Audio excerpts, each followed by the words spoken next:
Welcome to the Edmonton Mayoral Candidate Forum on Economic Growth.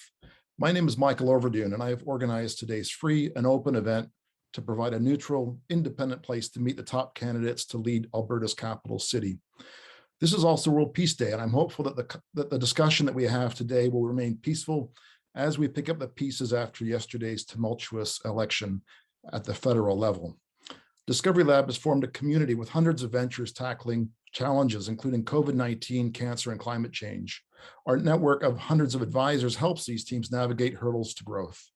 A dozen business plans will be presented after the mayoral candidate talks, and we welcome new advisors and entrepreneurs to join us. Before we begin, I'd like to acknowledge that we are situated on Treaty 6 territory, the traditional lands of the First Nations and Métis peoples. This event is sponsored by the Edmonton Regional Innovation Network, a coalition of organizations in and around Edmonton that support innovation. And today we've invited the leading candidates for mayor to present their plans for supporting economic growth, innovation, and entrepreneurship in Edmonton. I would like to thank all of them for putting their names forward and for presenting their stories and taking questions, which you can enter in the chat space. This session is chaired by Brittany Wiseman. She's a BioTalent Canada Award winner, and she's now working at the University of Alberta. Brittany, thank you for leading our first session. Thanks so much, Michael. All right, so as a quick reminder for everyone before we head into the first talk, please keep yourselves on mute for the duration of each individual's speech.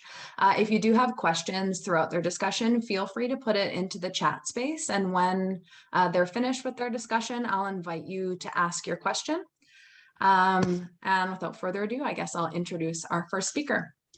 So Kim Krushell is president of Lending Assist and EP Rees Inc. She is the director and vice chair of the University of Alberta Properties Trust Inc. And she served as Edmonton City Councillor, vice chair of Women and Money, and chair of the Blatchford Business Advisory Group. All right, Kim, you can go ahead. You have a slot until 12:25. So once you get to about 15 minutes, I'll hold up some fingers so you know you have 2 minutes left, and you can go ahead.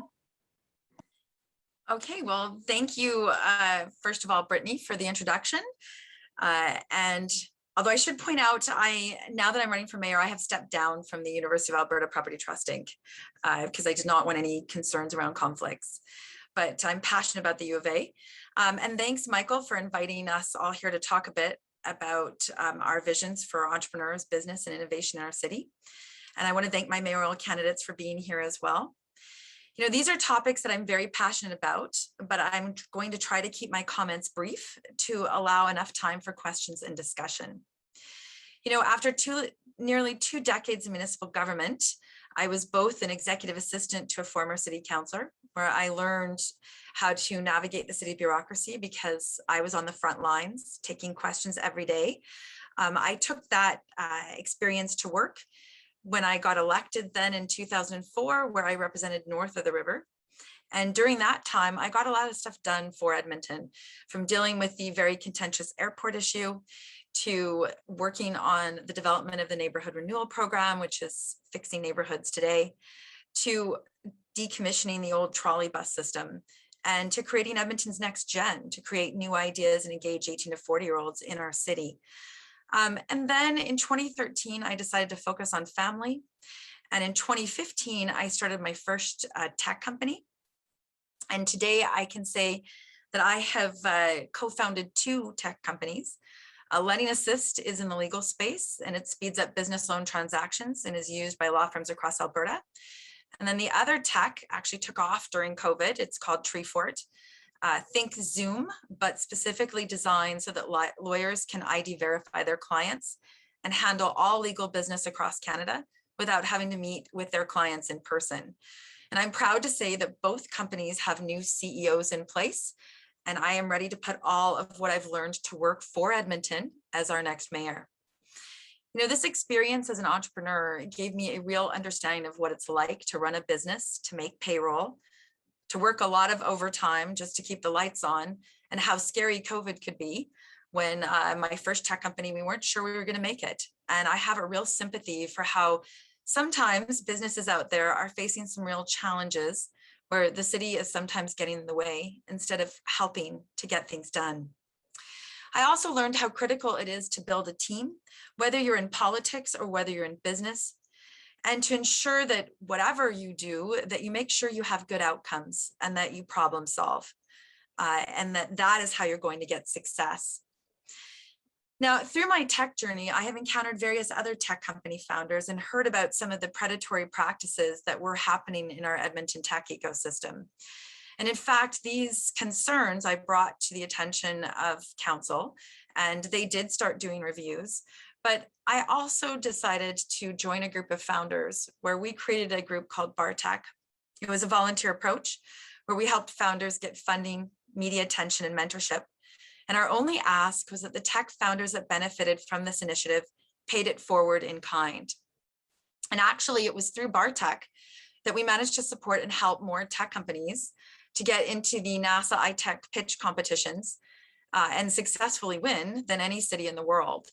So I do believe that when you have a will and you have volunteers that come together and you collaborate, you can do amazing things for our city. Now, economic recovery and growth is top of mind for Edmontonians right now. 68% of our revenues of the city of Edmonton come from taxes. And I can tell you that I'm very concerned about what the full fiscal picture will be. And we won't really know the full fiscal picture until after the new council takes office. But economic recovery and growth is one of my core pillars. And there are lots of ways I think that the city government can do a better job of supporting our business community, creating a vibrant and connected city, and setting the foundation for a thriving, diversified economy. First, we need a client service culture in our city, and we need to get our residential and non-residential taxes under control. I'm committed to 0% tax increases across the board for the first 2 years of my term. And as mayor, while we get a handle on our fiscal picture, I will also be conducting a full review of both our residential and non-residential tax rates. Because in 2013, our taxes were actually reasonable. Since I left council, our taxes have gone up significantly to where most and many Edmontonians have experienced double tax increases since 2013. Now, Edmonton can do more when it comes to tech and innovation. One of the things we need to do is be a test bed or a validator for local technology and connect our residents to new jobs, new ideas, and new ways of thinking. And when I say test bed, I have been very frustrated that our city has missed out on some local technology that we could have piloted and validated that would have helped improve city services, and yet we did not. I also think that it's important for Edmonton to be on the map. I want us to reach top 5 in Canada for innovative cities and top 100 in the world within a decade. And that's not out of the realm of possibility when you look at the trajectory that Austin, Texas has managed to achieve. So to get there, I would also bring all of our post-secondary institutions together so that we can work collectively to both ensure that we are preparing for the jobs of tomorrow, but also work towards ensuring there is commercialization of all the amazing research and business ideas happening in our city. Now, I'm pleased to say that I've been admiring some of the work that IM YEG is doing right now at the University of Alberta, where they're commercializing and mentoring founders of tech companies out of the U of A. I think that there is more we also need to do on the patent side so that the patents follow entrepreneurs, which is really critical to creating a vibrant tech ecosystem. I would also think it's important that we work across Alberta, not just with Edmonton and Calgary, but with Grand Prairie and Fort McMurray, because there is tech happening throughout Alberta. And the more that we work together, the more that we can achieve things for not just Edmonton, but also all of Alberta. I'm also tired of Edmonton being a best kept secret. We need to be real about who we are, but we need to be bold about all that our city has to offer. And our city government needs to do a better job of supporting local. As mayor, I would work with city administration to review our procurement policy so that local employers are recognized for their contributions to our local economy. And lastly, economic diversification and sustainability depends on exploring the wealth of high potential emerging industries and sectors. And some of these are opportunities that we're just not accessing, like rare earth metals. We've all heard about the hydrogen hub. That is certainly an area of excitement and new energy. Clean technology is another area that we have a lot of expertise in, as well as agriculture on the tech side, forestry, and believe it or not, aerospace. So a number of these different areas are emerging, and if we don't move quickly, I am concerned that we will be a have-not city. I'm also running for mayor because I believe that my son, who is 21, should have the same opportunities and great quality of life that all of us have had and that my husband and I have enjoyed living in Edmonton. You know, we have an amazing river valley system. We have amazing active lifestyles that we can live, even though we're a winter city. We have amazing festivals. And I have been listening to Edmontonians since I launched my campaign, and everybody is optimistic, but there are concerns about Edmonton and its fiscal picture. There is a need to get things right, such as getting people to be able to actively move around Edmonton, because construction season is becoming such an issue for so many people. I've heard concerns from Edmontonians on garbage collection and on land development. So there are many areas that we need to focus on.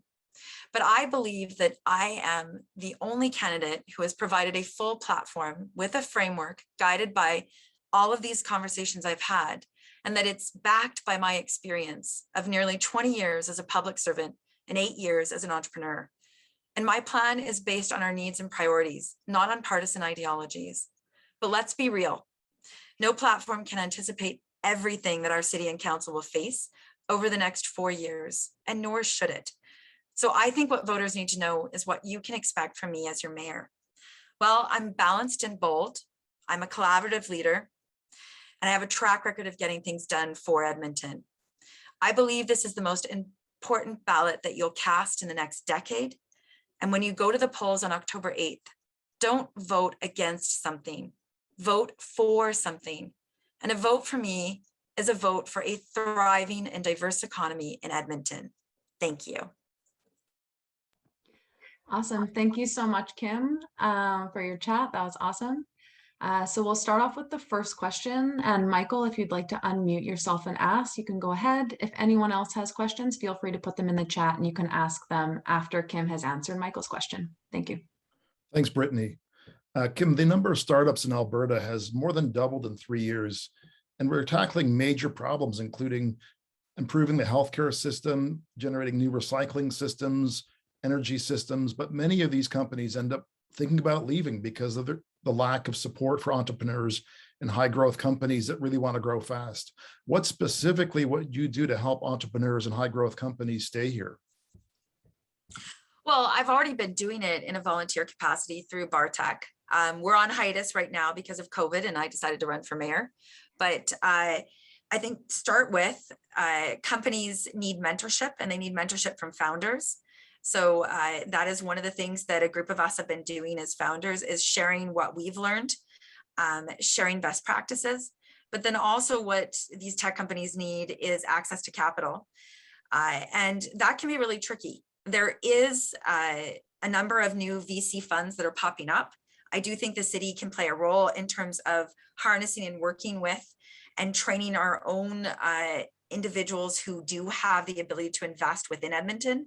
We've been doing some of that. We've got a group of investors that have been investing in some of the tech companies that we've been helping and doing pretty large investments. Like we raised 2 million for one of the companies. Another 750,000 was raised for another. So we've started as a group by bringing the companies together, mentorship, and I would continue to do that kind of approach as a mayor, but more targeted in terms of working across Alberta and across all the tech ecosystems to create a more cohesive approach. There's a lot of confusion that I've heard from tech companies about who do they go to. There's Global Edmonton, there's the new Innovate Edmonton, headed up by the city, and then there is Alberta Innovates and IRAP, which we all know about. And for the tech CEO and entrepreneur, it's really important to get information. I think that there's more we can do, for example, in the city website to concierge and target. Certainly out of the mayor's office itself, if I am elected, I will be doing a number of things, from focusing on getting us more access to capital. I have a number of contacts that I've made both in Silicon Valley and globally from the experience that I've had of attending. I've now been to 5 NASA ITECs all over the US, as well as the Global Leadership Summit at The Hague, and met and have connections with a number of advisors in various different sectors. So I would bring that together.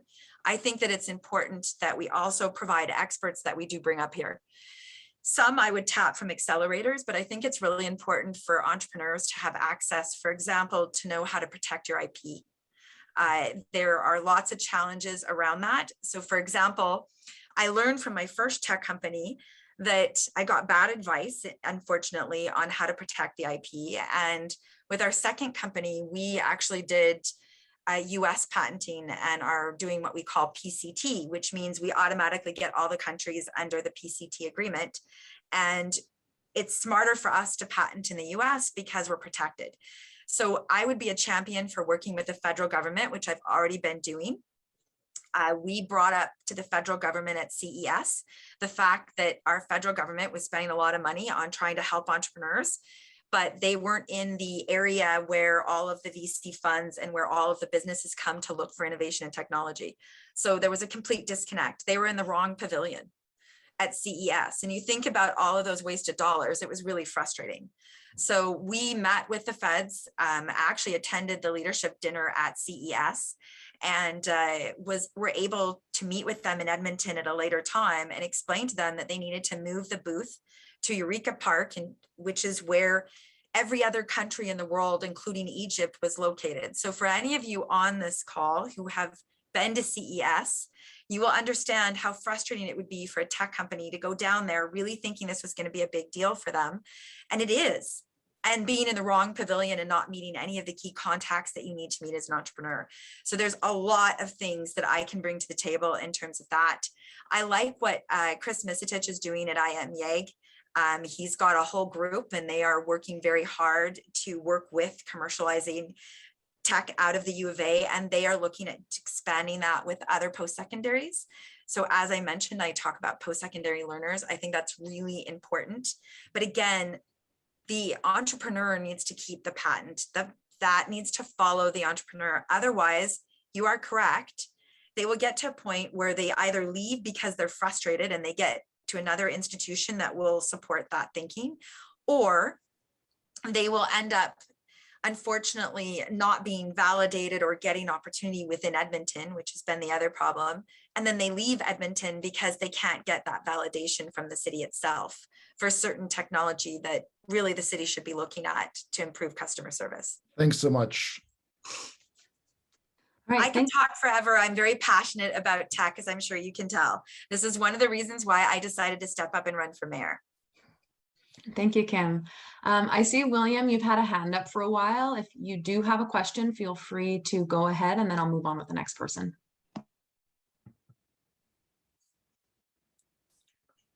Hi.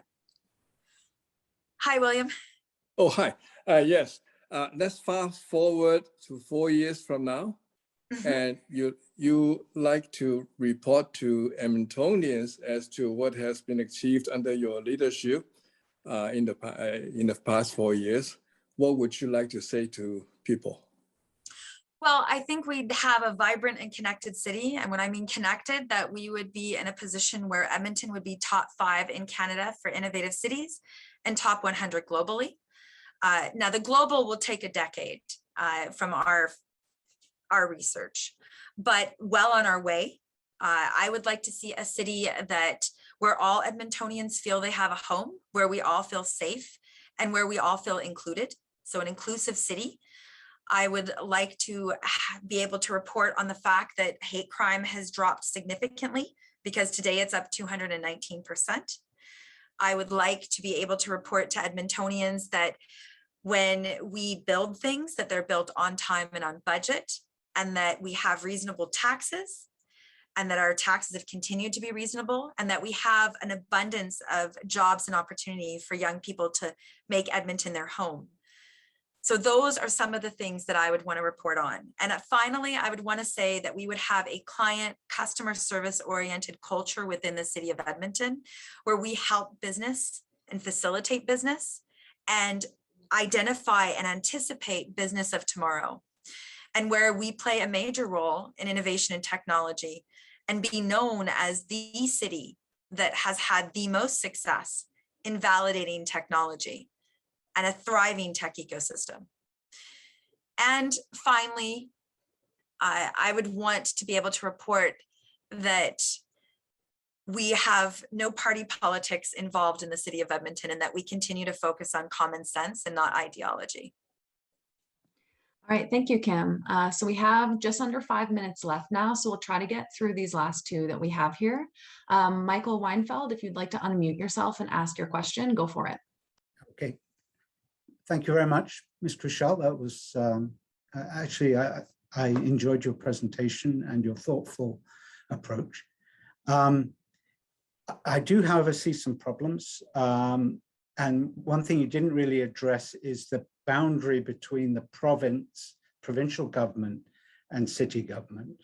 My question really was, should the city be investing in entrepreneur, especially new tech, or should that be the government's responsibility, or the private sector, or even the federal government?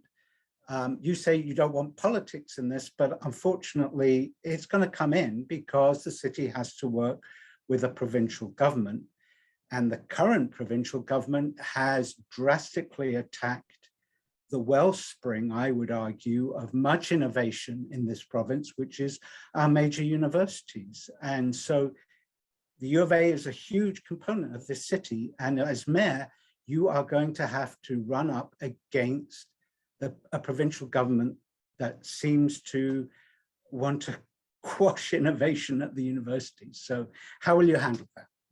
So to answer your question, when I say party politics, I mean that I don't think we should have slates in parties running in our civic election. That's what I mean by that. In terms of working with all levels of government, that's the mayor's job. And I'm not afraid to fight for Edmonton or fight for our post-secondary institutions. So to answer your question, I'd be a strong voice for innovation and technology.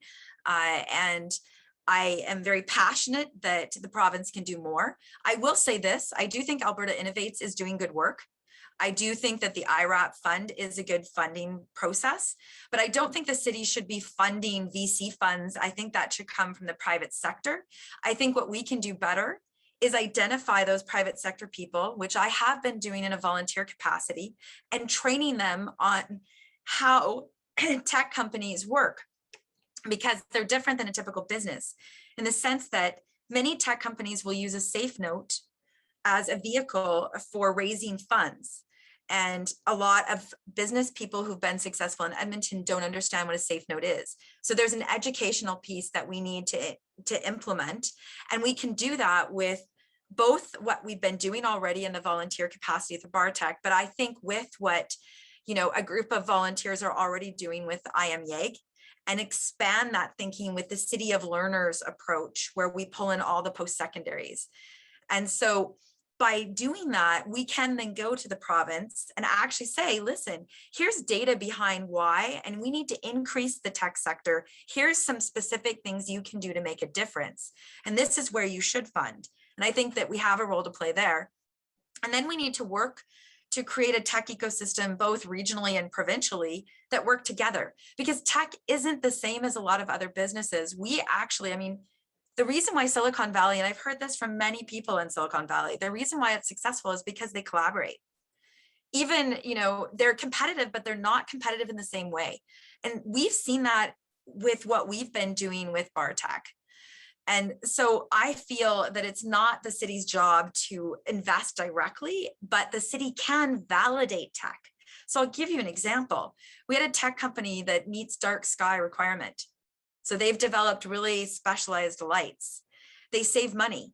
They got a huge pilot in Arizona and a pilot in Jasper, and we did not pilot their technology, and they are no longer with us. Those stories are happening in Edmonton, and I don't want to see that happen. To change that, we need to step up as founders of tech companies. And one of the reasons I decided to run for politics is because I have that knowledge, and I have the city knowledge of how government works. And I want to put those two together to really work with all of you on this call to make it so that we create a thriving tech ecosystem, but also that we take advantage of those other industries. So I hope that explains my approach. Sorry, Kim, I'm just gonna cut off your time here. Thank you for answering those questions. There are some other questions for you in the chat. Feel free to put contact information or something there for those people. Sure. Piyush and Linda, if you would like to ask your questions to some of the other candidates, I'm just going to introduce Cheryll now. So Cheryll Watson is the co-chair of Global Senior Policymaker Forum and Startup Genome. She's the previous founder and VP at Innovate Edmonton and is a co-founder of the Alberta Innovate Corridor, director of Intuit, and fundraising chair at Zebra Child Protection Center. She is also a board member at the Edmonton Arts Council. All right, Cheryll, you can go ahead. Thank you very much. Really looking forward to speaking with you. And I see so many familiar faces or names, actually, of people that I spent the last 4 years working collaboratively with to really grow and evolve Edmonton's innovation ecosystem. So it's nice to see many of you again. I'll start with a little bit of my background for those of you that don't know me. So born and raised in Edmonton, I've lived here my entire life, but the majority of my career has been spent in global organizations, Fortune 500 organizations. And so I've had the opportunity to lead teams in 7 countries and 14 time zones, and really have a depth of knowledge of innovation ecosystems around the world, as well demonstrated by my current role as the co-chair of the Startup Genome Advisory Council. I'll tell you a little bit about Startup Genome if you don't know, but they're a global organization, and I'm one of 3 Canadians that sits on this advisory board that makes innovation policy recommendations to governments. And so this is really about how governments can understand the role and opportunity that they have in investing in our future economy. So it's really interesting work that I'm doing right now in addition to running for mayor. So in 2015, I was working for Intuit, makers of QuickBooks and TurboTax, and hopefully many of you are familiar with this organization. And they presented a very difficult decision for me. It was continue to work at Intuit, but I had to move to Silicon Valley, or leave Intuit and remain in Edmonton. And I made the difficult choice I know many people have to choose this city over a career move. Do not regret this choice. I love this city and believe in its potential for our future.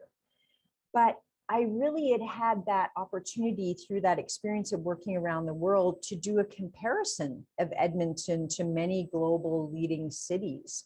And there were some ways that I felt our city was being left behind. We weren't moving quickly enough.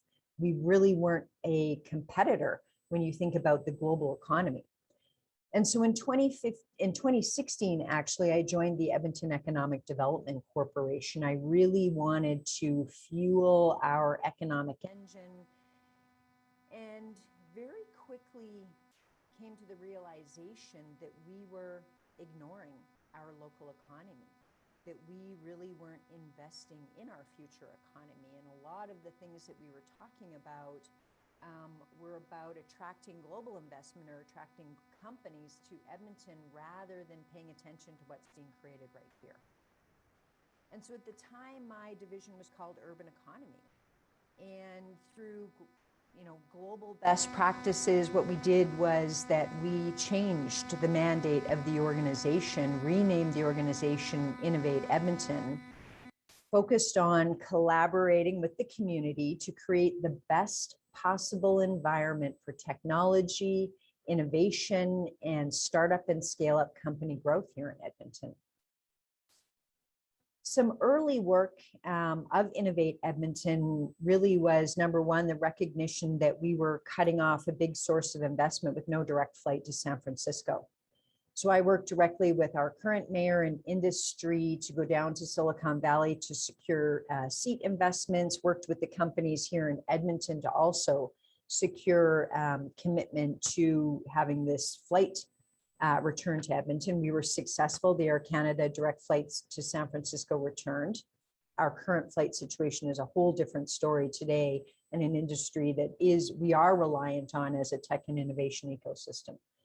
The second thing we did with Innovate Edmonton was really used Mars in Toronto as inspiration for what a good incubator and accelerator program could be. And through that work, we inspired the transformation of the 103rd Street Center downtown here in Edmonton, where many of our tech companies are now housed. The third thing that we did is we recognize that Edmonton and Calgary on their own are tiny, and that the only way that we were going to make progress or catch attention of whether it was our provincial government, federal government investors, or other investors around the world was for us to really combine forces. And so I was the co-founder of the Alberta Innovation Corridor Partnership. And then finally, really proud to have ERIN hosting this, helping to support this event, because I was one of the founding members of the ERIN 2.0 that really brought together a larger group of communities and allowed us to deliver more and expanded programming to all of you. So after all of that work, founding Innovate Edmonton, writing the innovation strategy that had a 10-year vision of contributing to the creation of 1,000 high growth tech companies, it did seem to me that my opportunity for impact really, I wanted to have a broader impact, not only on tech and innovation, but in our city. And so in October 2020, I announced my intent to run for mayor. Since then, I have had thousands of conversations with Edmontonians to form the vision for the city is to build a city that works for all Edmontonians. And when I say a city that works, it's all the way from the very tactical of using technology for situations like being able to tap on or tap off transit, all the way to the most inspirational of Edmonton and Alberta being a leader in technology and innovation.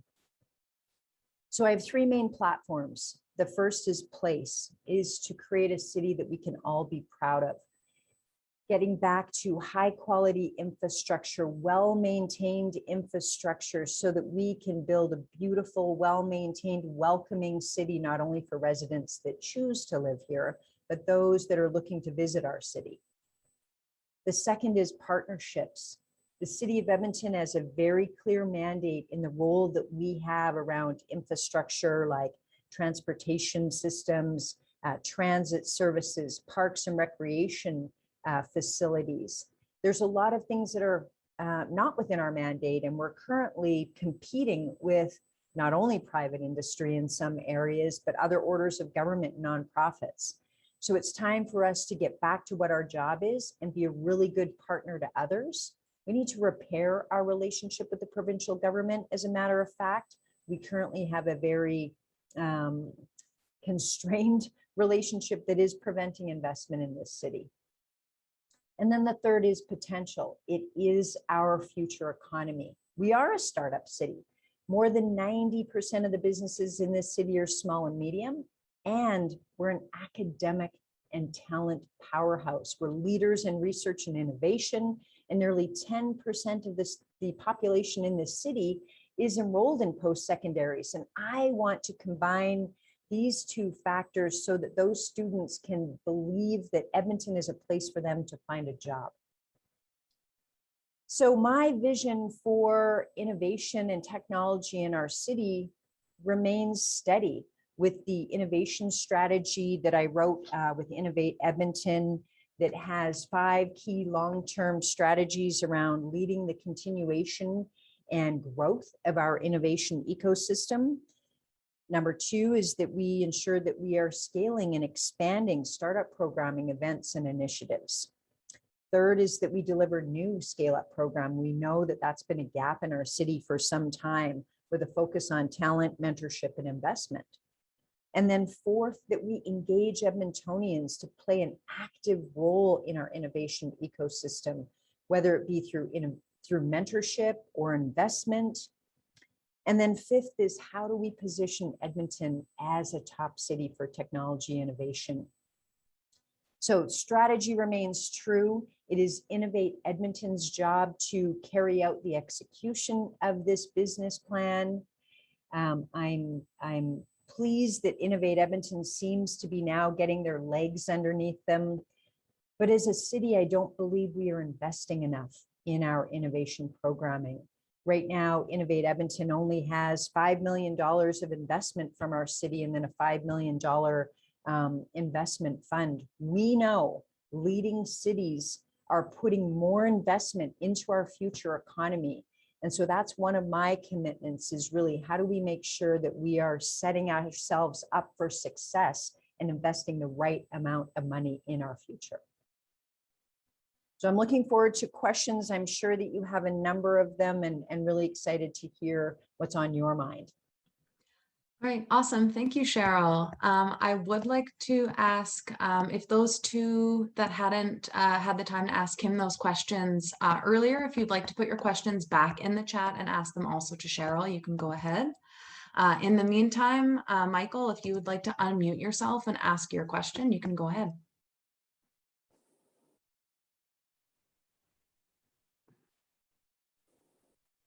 Michael, you are muted. Sorry about that. Cheryl, thanks for the talk today. I'm wondering about climate change. It's really both a local and a global issue where we need linear and encompassing solutions to obtain net negative emissions. And this has been very difficult to enforce uniformly. How would you deliver a low carbon agenda here for Edmonton that's bearable for the local economy? Any solutions on that front? Yes, I do have some ideas, and I'm glad that you said bearable on the local economy, because we know that energy poverty is a real and concerning issue. And so having energy become unaffordable for everyday Edmontonians is definitely a situation that we don't want to find ourselves in. So when it comes to the city's role in energy and our role that we can make in climate commitments, there's some things that are within our direct control. The buildings that we manage and own, the way that we design our city, like our city streets and roads, and how we use shading, how we are managing stormwater ponds. And then there's how we can be a supporter for the choice of Edmontonians. And so we have some thoughts around the city's opportunity to actually invest in our energy infrastructure, which will give Edmontonians more ability and choice for the energy decisions that they make. I've seen other candidates and other leaders talk about ideas like putting Tesla charging stations on every block, but the reality is that we know that our power grid actually cannot sustain that kind of new energy demand. And so the city's biggest opportunity then is if we invest in the infrastructure that will allow our nearly 1 million City of Edmonton residents to be able to make more thoughtful choices, even such as solar power and how they might even be able to invest power back into the grid. Here's what I'm confident in, though.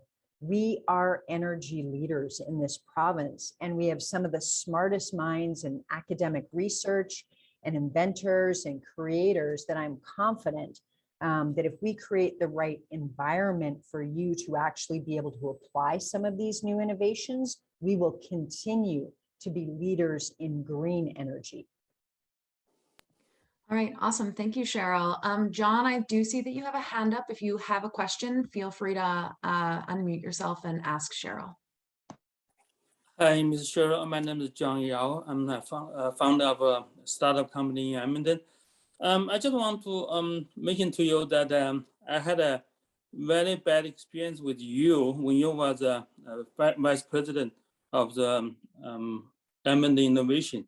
Because at that time we were trying to rent the space from the facility under your management in the research park, but eventually, after so many emails and requests, eventually you just turned down without any reasonable reason.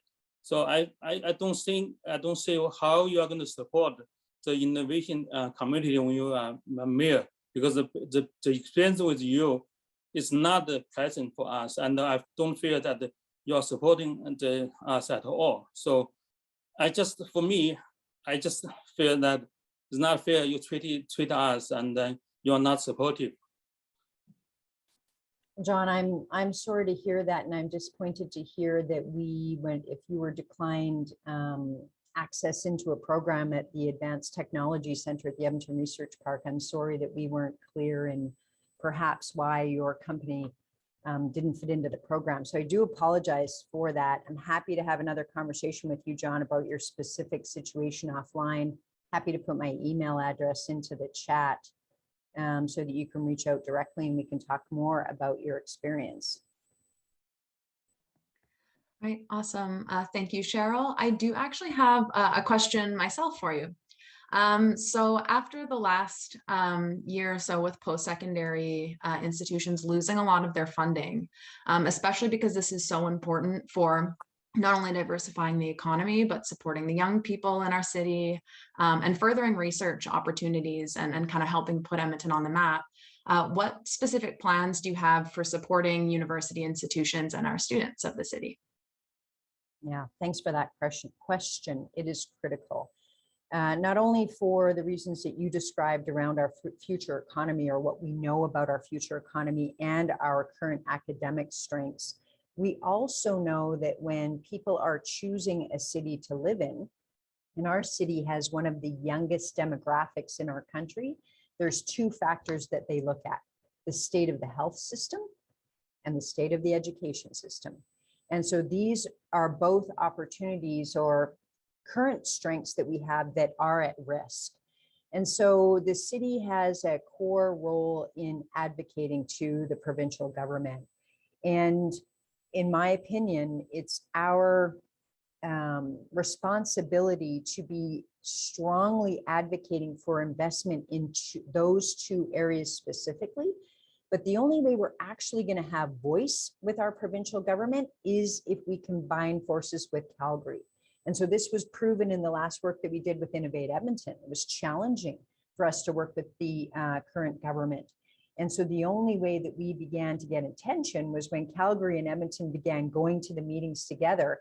And instead of me advocating for 400 companies and Terry and Calgary advocating for their 500 or 600, we collectively brought the bulk of the ecosystem.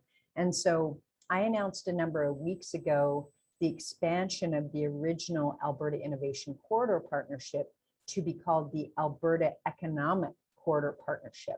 And so this is about Edmonton and Calgary coming together to identify their 2 or 3 advocacy points for our provincial government. And on my list, as I said, health and education. All right, awesome. Thank you very much. If anyone has a question for Cheryl, feel free to put a quick one in the chat. Otherwise, in a couple of seconds here, we'll move on to Michael. Can I ask one question? I'm Piyush. Yeah, you go ahead. Well, thank you for both. Thank you to both speakers. You know, it's interesting. I think my question comes directly to the very critical part of innovation in health sector, where if you have to run a clinical trial, it basically needs lots of money and time also to get the data. Lots of venture capitalists are, you know, they somehow want quick return on the projects, and which is not possible in this case.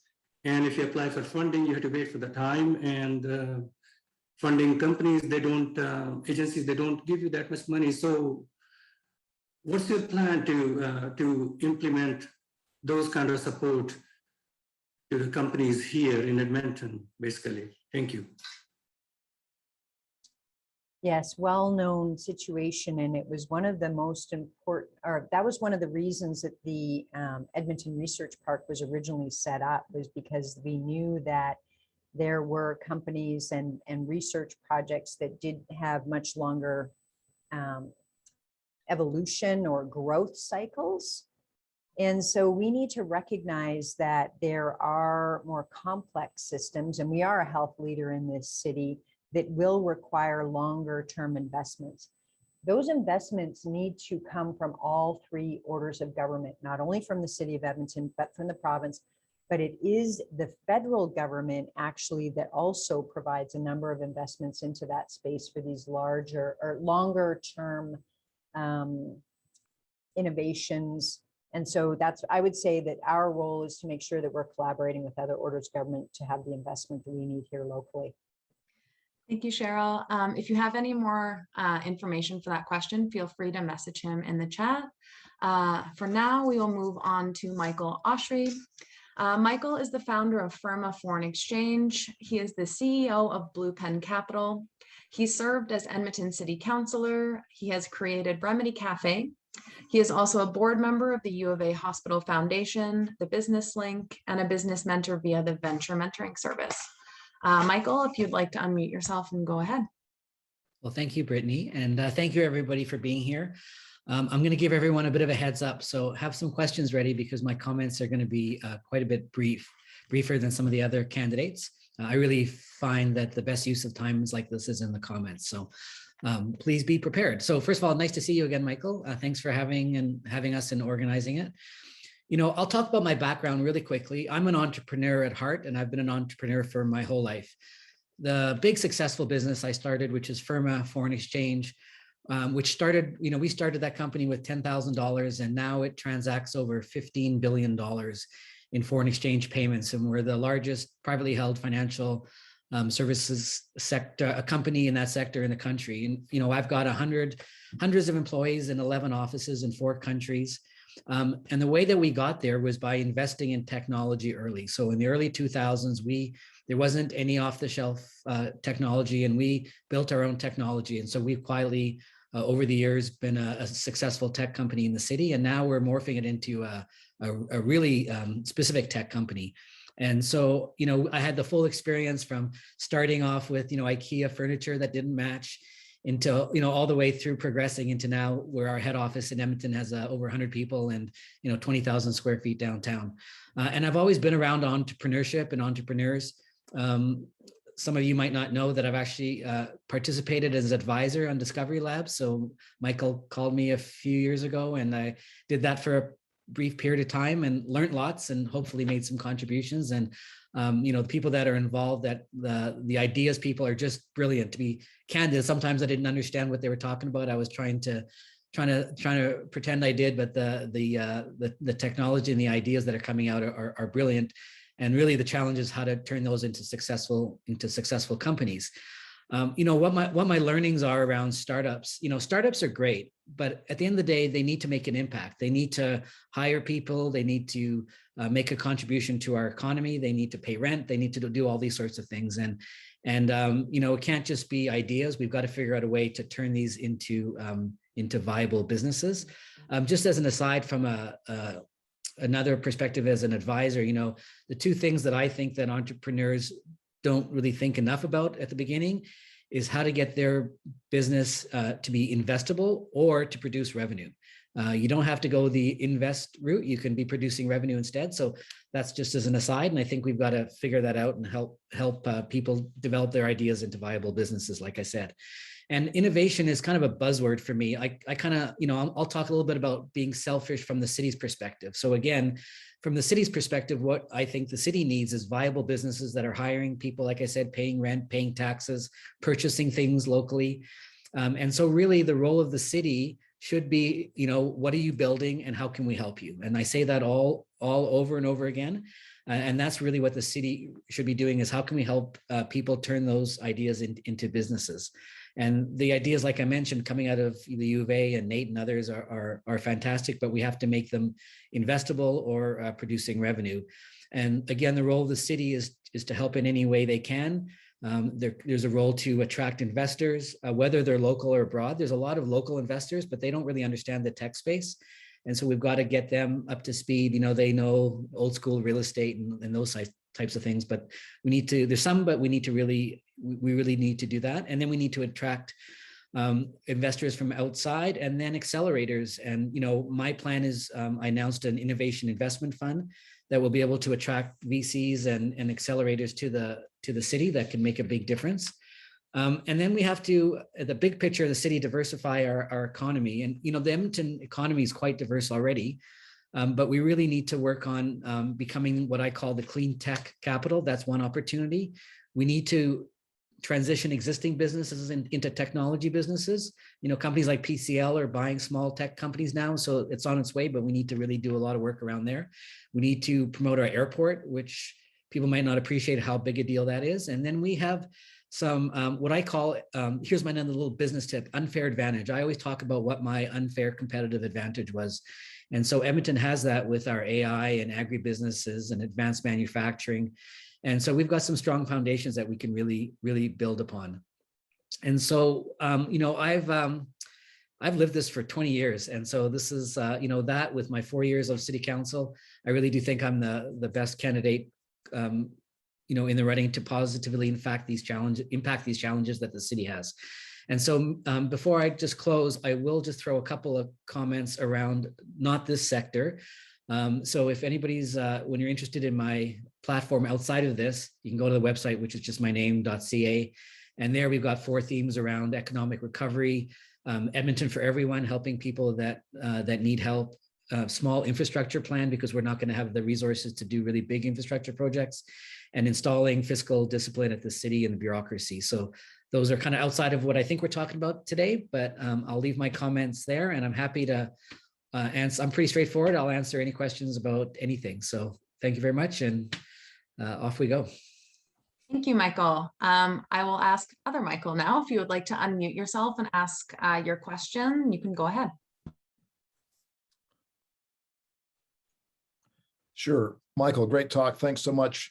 The number of startups here in Alberta and also Edmonton has basically doubled in 3 years. And we're trying to tackle big problems like healthcare systems that are really stressed out, recycling systems that haven't yet been put in place, new energy systems. But some of these companies end up leaving due to a lack of entrepreneurs and supports to help them grow. What would you specifically do to help startups stay here and grow into large companies? Well, you know, I'm fortunate enough to have success to have done that. And, you know, I've also started a couple of companies that didn't work. And one of the things that we don't talk about enough, because it's kind of not a great thing to talk about, is we all know that 9 out of 10 startups don't work and they fail. And what we have to do is support startups appropriately, but at some point you got to cut the cord and say, look, we're not going to keep putting resources, nor should the entrepreneurs. It doesn't help the entrepreneurs either. But we shouldn't put resources into things that are likely not going to go anywhere. So I would mention that as actually a positive, funny enough, although it might be a negative. And of course, it's the negative for the entrepreneurs at the time, but hopefully they would move on to something else. As far as expanding businesses that have a track record. So for me, I'd want to see that a business has already got a track record to some degree, that they've got a technology that's working.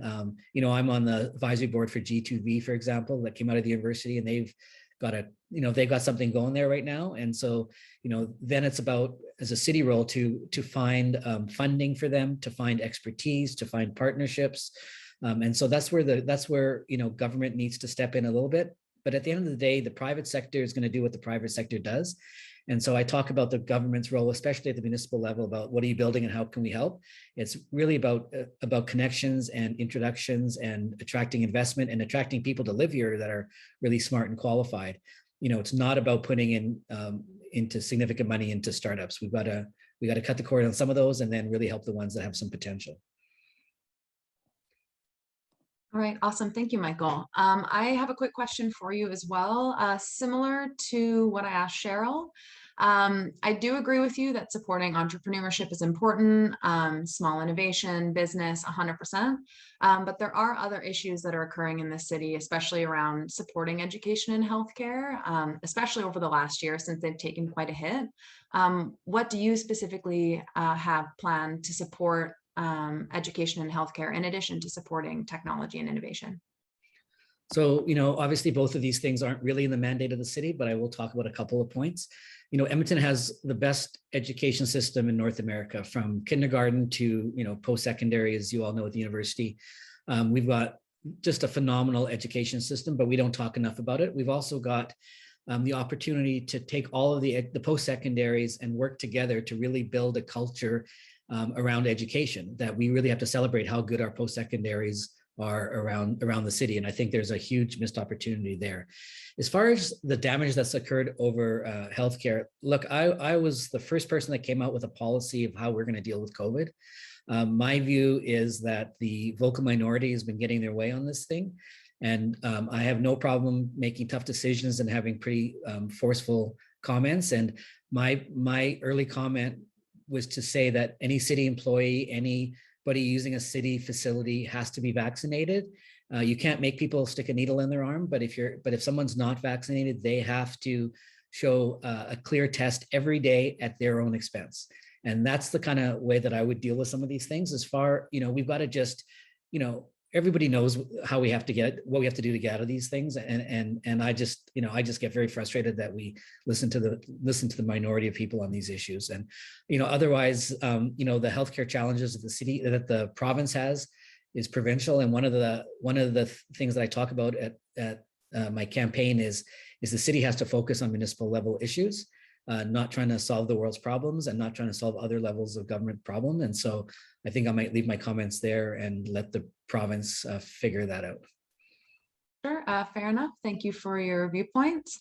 Thach Lang, if you'd like to unmute yourself and ask your question, you can go ahead. Thank you, Brittany, and thanks, Michael, for your presentation, and thanks to all the candidates.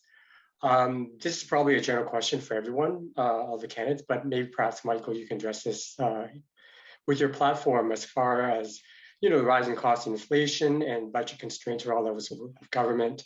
How do you propose as far as what strategies and plans you have in place to employ to ensure that, your approach is cost effective?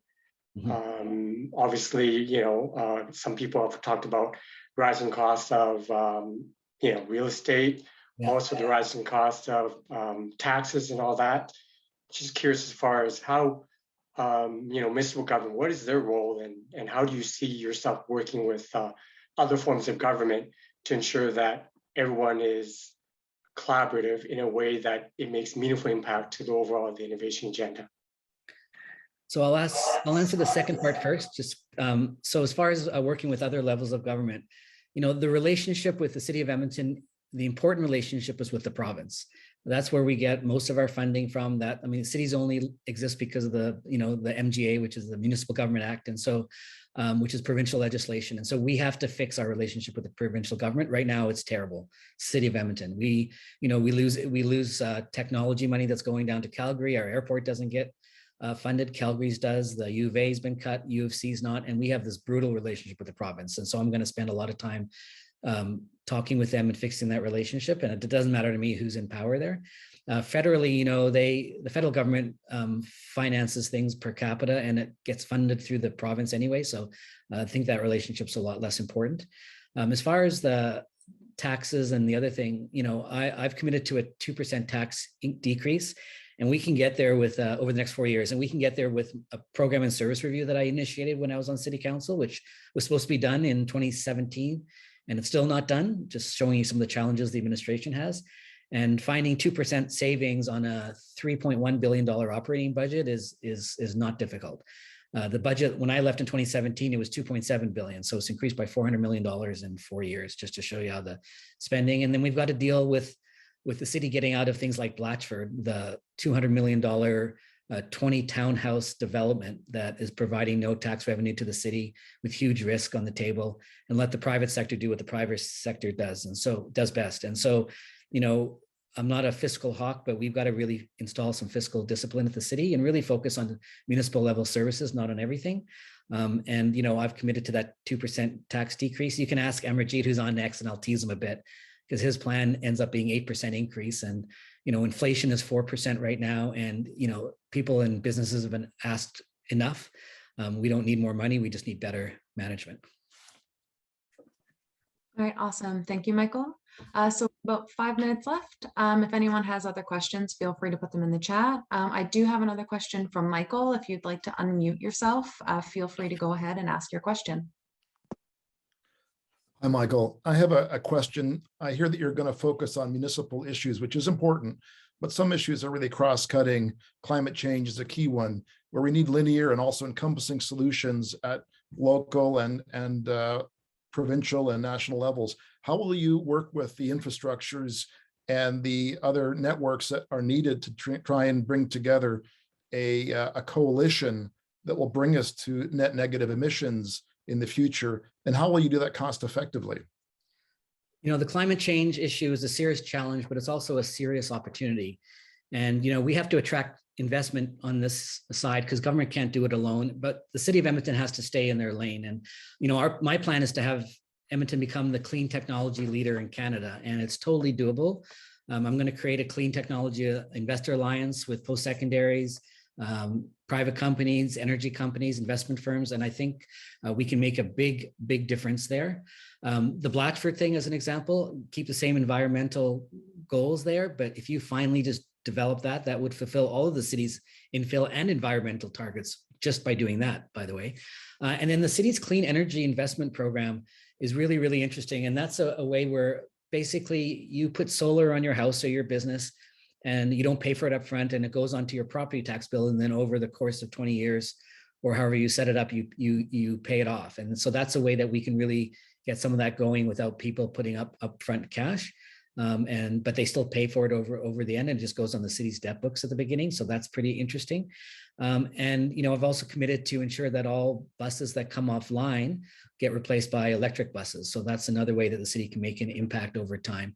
And then the last thing I'll just say is, you know, through EPCOR, we've got a $1.2 billion infrastructure need of drainage and flood mitigation, climate change adaptation. So that's going to have to happen. And sorry, I'll say one more thing. The big climate change dollar figures, the billions of dollars that the city of Edmonton is going to have to put in this, most of it is going to be led and paid for by the private sector.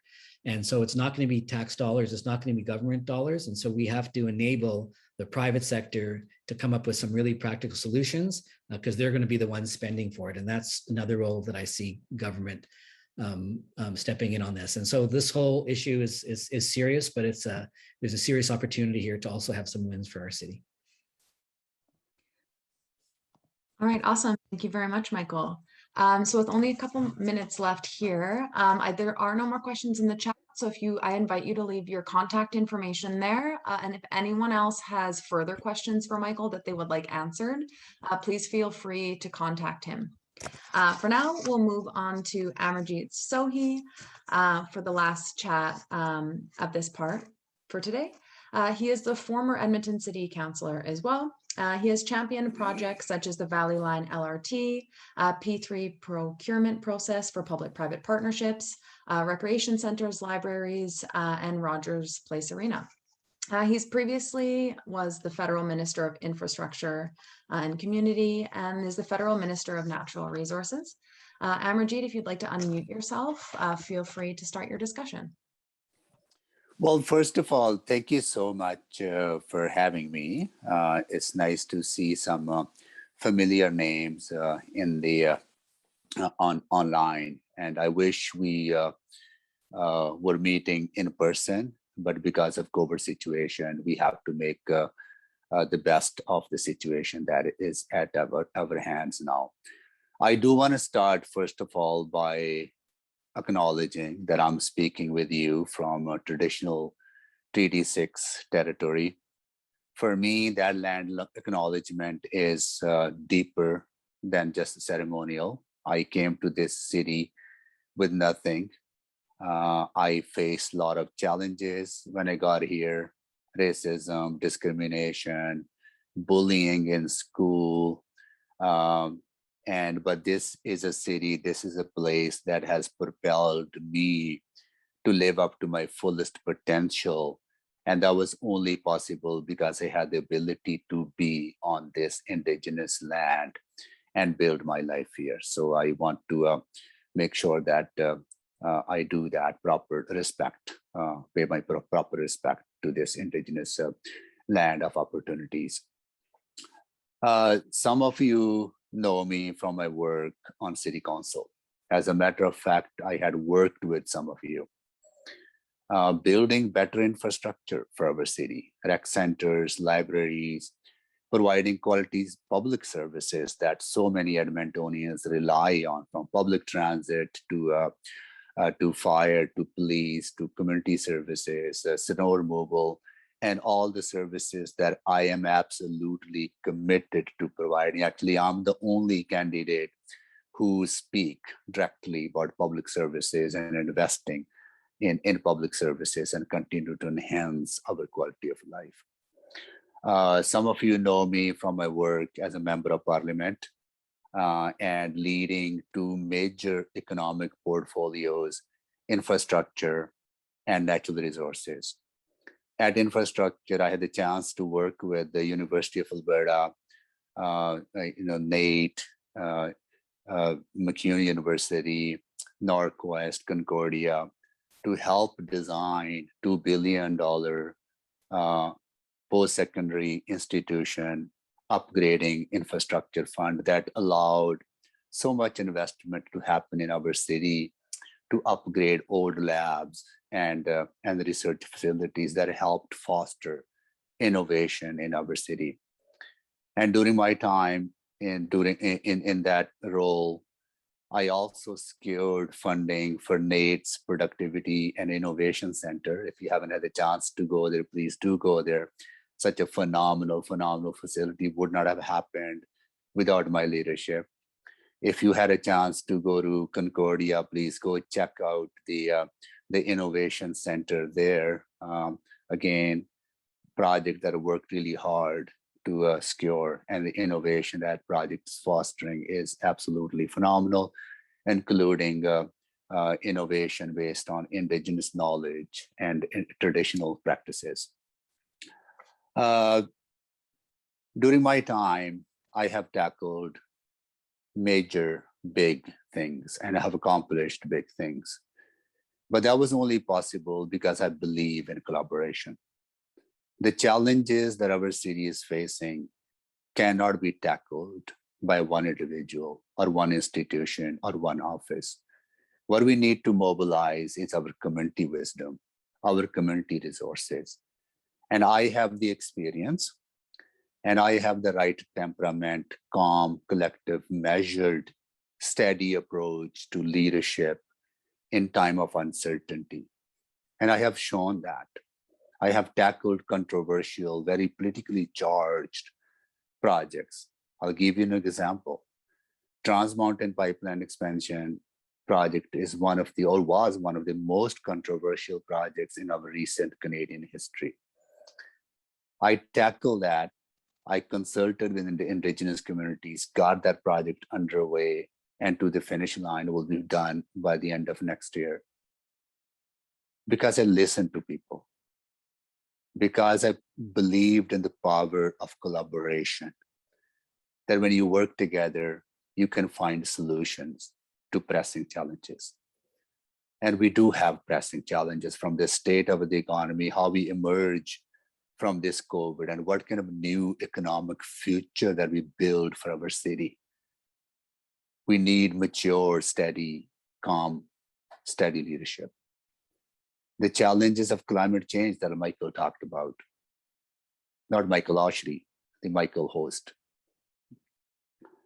How we turn that into opportunities for investment in geothermal, investments into carbon capture, storage, and utilization.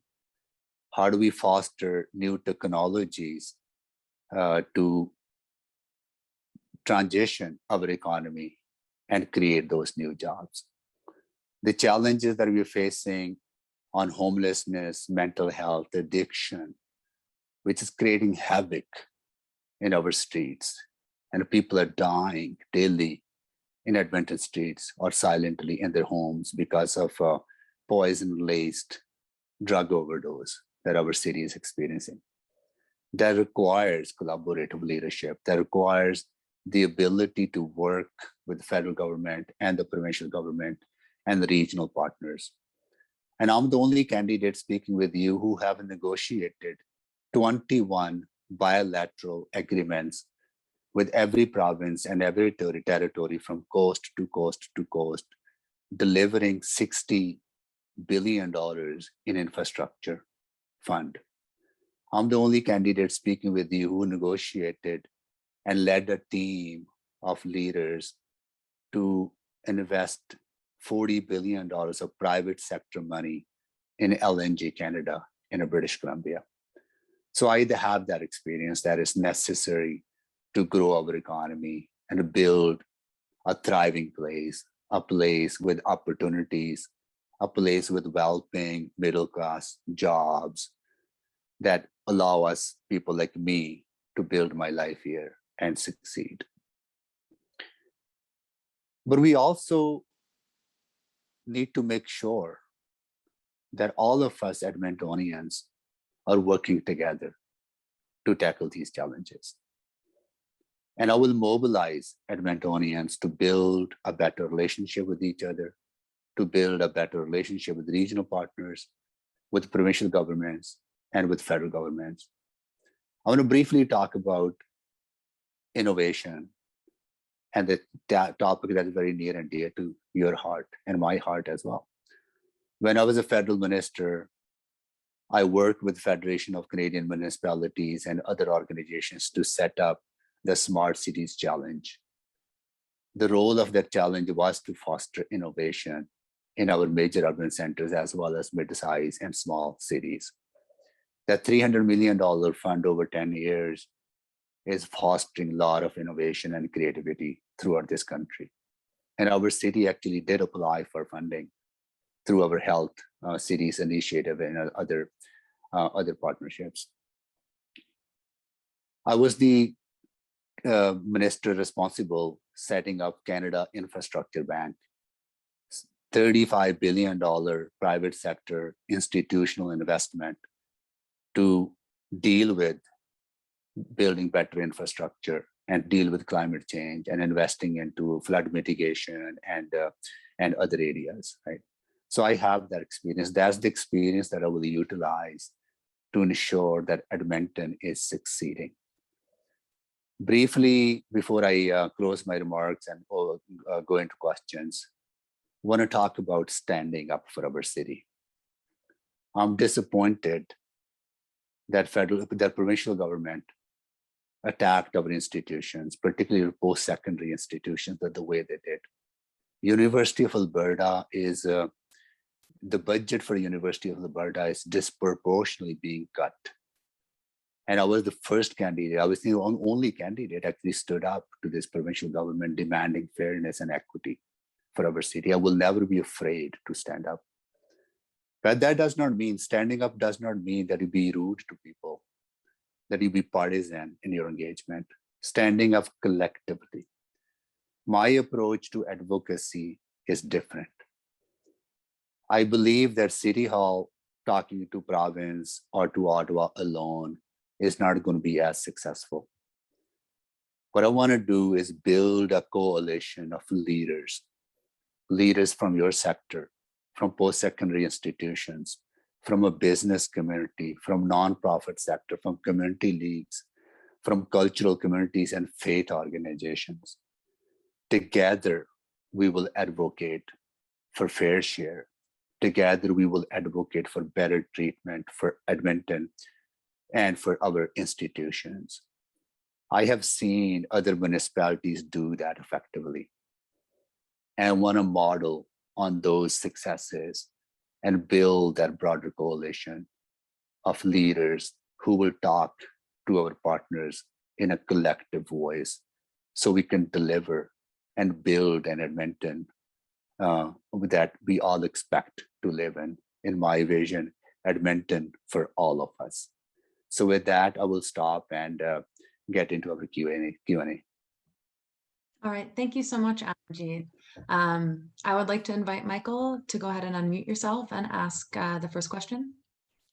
Okay, and I also invite anybody else to ask questions, but a very impressive talk. Amarjeet, thank you so much. How do we actually go about creating a more positive and accurate perception? Because it might take more than just leaders. We actually need the grassroots, the people here to also be ambassadors for Edmonton, to show it as one of the best places to innovate and create new solutions to tackle global challenges like COVID-19, cancer, and climate change. We're already doing those things, but people don't know about it on the outside often. How can we do a better job selling Edmonton as a great place to be and innovate?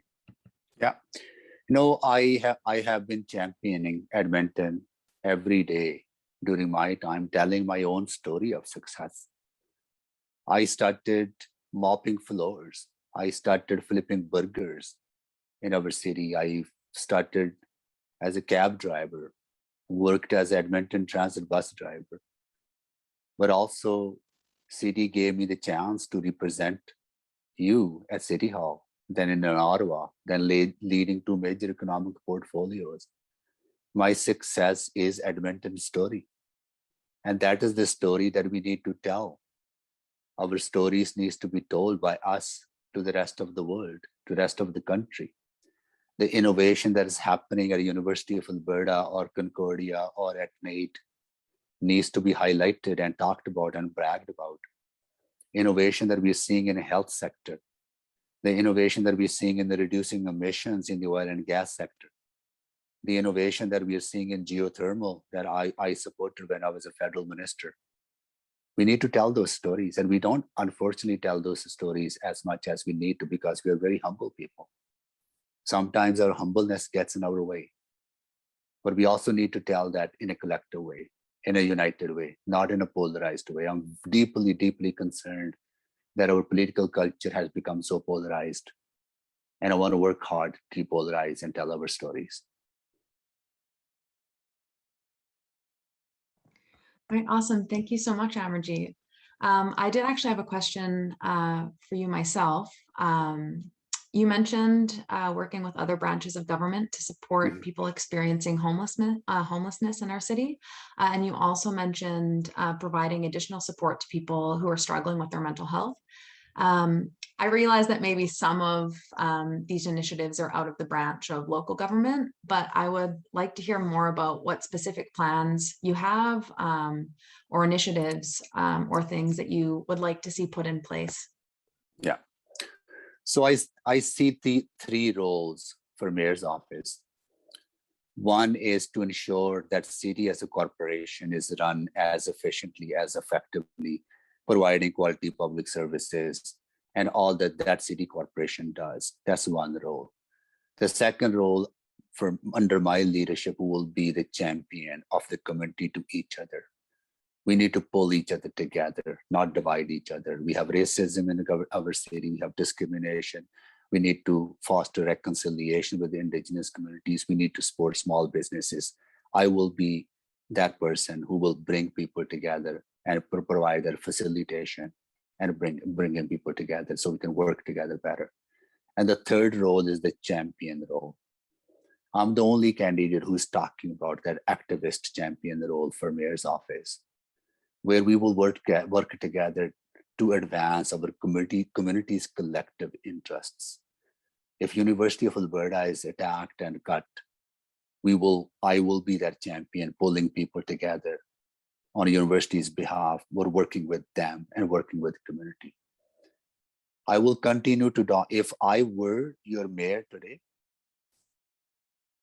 I will knock on Premier's door every day, not just by myself alone, but with a coalition of leaders that I talked about earlier on. And keep on knocking until that door opens and the Premier sits down with us, with our community, to understand that we need a partner. We need a partner to tackle mental health. We need a partner to tackle crisis of overdose that is hurting our businesses, that disorder is creating in our street, in our downtown, in Chinatown, in other areas. That's the champion role I envision. And I'm the most well-positioned candidate because of my experience and my relationship building and my bridge building skill and my collaborative skills, that I can build a coalition of leaders to champion to this provincial government and to the federal government that Edmonton cannot tackle these issues alone. We need partnerships. Awesome. Thank you so much for that, Amarjeet. I appreciate you bringing that up as part of your platform. All right, Randall Adcock, I invite you to unmute yourself and go ahead and ask Amarjeet your question. Thank you. Yeah, we hear a lot about the way council conducts itself with lots of adversarial points of view. Of course, you want to develop a collective intelligence there so that you tap the diversity of points of view. Plus, there's the adversarial relationship often with the administration. How would you build a climate of collaboration there without going so far as creating groupthink? Yeah, so some of you who are familiar with my work on City Council, I was known as a consensus builder, and I was known as a bridge builder. The work that I did on the downtown arena project to pull council together, because I listen to people, I understand their aspirations, I work well with them, and to for their collective good of the city. When I got elected city council in 2007, first motion I brought forward was building the LRT to Millwoods. But I put a lot of hours and hours of work before I brought forward that motion, talking to city councillors, my colleagues, stressing the necessity of that project. I do the hard work. I do the hard work behind the scenes, and I respect people. I have never in my time attacked any of my colleagues, personally or professionally. Never done it. Even as a federal minister, I worked well with my opposition colleagues, because at the end of the day, we are here to serve people. And I talk about my platform, and I talk about what my vision is, but I also try to find commonalities with other people's vision and what their aspirations are. So that's how you work with the council. Your question on a relationship with city administration. I firmly believe that council needs to be in the driving seat. Council needs to set the direction. Council needs to determine the agenda, what kind of city that we want to build. And then administration's role is to implement that. Yes, they need to give you sound, good, impartial advice to inform your decisions, inform your policies. But once the decisions are made, administration's role is to execute them and deliver on them. And sometimes we let administration run the show. Under my leadership, that is not going to happen. Under my leadership, city council will run the show, because we are accountable to people. We are the one who have developed the vision or will be given the mandate if I'm elected or whoever is elected. Mandate is coming from people to elected people, and elected people are the one who needs to drive that agenda. All right, awesome. Thank you so much, Amarjeet. Since there are no more questions in the chat at the moment, and we are moving on to the business plan pitching session in a couple of minutes here, I invite Kim, Cheryl, Michael, and Amarjeet, if you would like to re-put any contact information or anything in the chat, go for it. And if you'd like to stick around for a couple minutes anyways for people to ask you more questions, go ahead. Thank you so much for coming today and sharing your thoughts and answering some questions with all of us. I will turn it back over to Michael if you'd like to say a couple more words before we switch into the business plan pitching session. Thanks so much, everyone. Okay, Brittany, thanks so much for sharing today. I want to thank all the 4 speakers. It's amazing to have such incredible candidates for leader for the city of Edmonton. Thrilled to have you speak about your platforms today. Thank you all for the questions that were raised today. I think there's really important issues that we can work on together better by collaborating, and I think that came through strong today. I want to thank Aaron for their support. We have a great innovation ecosystem here, and it takes many parties, both private and public sector, working together, and that's what we see here today. So thank you all for coming on board today. Don't forget to vote October the 18th. This is a great country and a great city, and your vote counts here, and we really thank you for taking the time to listen. Thank you all very much, and feel free to ask any questions. Some of the candidates are still online, so feel free. This is an open forum, and the questions are being taped. They'll go online probably tomorrow morning when I can get them on the website, and you'll be able to hear about the consensus, hopefully, that we're building today. And if anyone wants to speak a little bit more, I know that there's a couple more questions for Kim. You've probably taken a couple on the side. That's great. If anyone has any questions for the candidates, we've got about 5 minutes for an open Q&A before the first business plan is presented. Actually, we have 20 minutes, so there's plenty of time. And this is a friendly open forum We welcome any questions from anybody. If any of the candidates want to say a couple words just to kick off, feel free. Kim. Yeah. So Michael, if you allow me, I would encourage everyone to check out my website for our Edmonton Innovation Fund that will allow city to support more innovation. Some of you talked about scaling up and not having support from the private sector, and our fund actually fosters and encourages investment by providing city support, which we will leverage with federal and provincial support. So I would encourage everybody to check that out. Thank you very much. That's a great resource to have here. Michael, I'm happy to take more questions if people have more questions, because I did focus on business because that's what the focus was, but I'm happy to answer any questions. Well, perhaps I can ask about broadening our impact to a lot of the businesses that have been here for a long time that are struggling because of COVID-19. How do we help as a city these companies, these small businesses that are struggling to survive, let alone thrive, as the economy hopefully gets rolling again? We want to keep them growing and succeeding with the rest of the American economy, which is picking up speed quickly. We want to compete, and some of them just need a leg up, a little bit of stability. How can you help local companies that have been here for a while? So I think one of the things that the mayor is going to need to do, besides build a team with council and empower our new city manager to start the process of making some probably tough decisions, given that we'll know our full fiscal position starting this fall. So what I am calling for small businesses is the mayor needs to get out there and start talking to businesses and seeing what we can do. And that starts by showing leadership and meeting with as many businesses as the mayor can, which I have been doing already. Part of the other issue that we need to address is that we do have, and it's really sad, businesses who have gone under. And so we have open storefronts.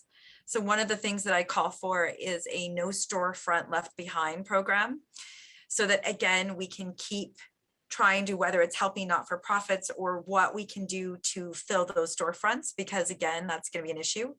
I have, of course, a downtown plan, which is helping business by one, encouraging, believe it or not, less remote working and trying to get our city workers back, which will help with our downtown economy with boots on the street. Encouraging the opportunities of bringing and working with, for example, our new arena, to get different opportunities such as esports to be considered, which can help a lot of our local artists with programming at the art gallery for esports, because that's very popular. And it is now a $1.1 billion industry that nobody's looking at so much. And yet there's scholarships today on esports happening in most universities. I would be working with our post-secondaries, as I've already said, who are major employers, and working to push the province in terms of a little bit more directed support in the tech ecosystem, and focusing on some of the industries we're not paying attention to. And jobs and opportunity at the end of the day are the most critical. And so I talked about rare earth metals. I don't think people are paying attention to the fact that China controls 90%. We are mining in the oil sands and we're leaving rare earth metals on the table. And when we talk about climate change and electric vehicles, well, if we're going to electric vehicles, we need rare earth metals to power the chips, because basically today cars are basically computers on wheels. And so that is our new reality. The other thing that we need to do to help business, and that I am worried about because I've been in the innovation space, is that we need to prepare business and help them understand that, one, cybersecurity is one of the top issues. If you look at the Fortune 500 companies, they talk about talent, attracting talent. The second thing they start talking about, or third, is cybersecurity. So it's not a matter of if, it's a matter of when you're going to get hacked. And a lot of our business community, according to the Chamber of Commerce, did not have that ranked on their list. So I would want to do a lot to work with our businesses to ensure that our local businesses are on top of what's happening in real time to businesses. And this is innovation, all right, but it's innovation that is going to affect our businesses that haven't been paying as much attention to the tech space. And so there I would take action. And there's a number of other things in my platform. Thank you very much. Those are really important issues. I think Amarjeet also wants to input on this. Thank you, Amarjeet. Yeah, so quickly, I think doing business in Edmonton should be easy, convenient, and affordable. And what we have announced so far is guaranteed timelines on building permits and inspections, and also creation of the one-stop shop where business people can go get all the services and programs that they need instead of running to different departments in the city. That will improve efficiencies, but also save city money and businesses a lot of time. Third one is the creation of the Mayor's Advisory Council on Business Growth. That council will be appointed by City Council and come from all sectors of the business community, and that will have a sustained long-term and ongoing input into city business and city decision making. And the fourth one I want to talk about is which I talked about earlier on, is the creation of the Innovation Fund. Calgary created a similar fund. They were able to attract close to $2 billion in investment into their city. I think this innovation fund that I'm proposing will help us do that. And finally, during this COVID crisis, a lot of support came from Western Economic Diversification Program. I'm very familiar with that program. Some of you have actually used that program to foster innovation and test your ideas. And I will use my knowledge and my connections to make sure that that program is more accessible to all business leaders, particularly small and medium-sized businesses in our city. Thank you very much. That's terrific. I'm wondering if Cheryll would like to say a couple more words. You have a lot of experience in the innovation ecosystem here, Cheryll. Do you want to have any closing comments here before we wrap up the Mayoral Candidate Forum? Oops. Hi. Thanks for the opportunity. Yes, in close, I would just say that, as you all know, the innovation ecosystem and building an innovation ecosystem is incredibly complicated work.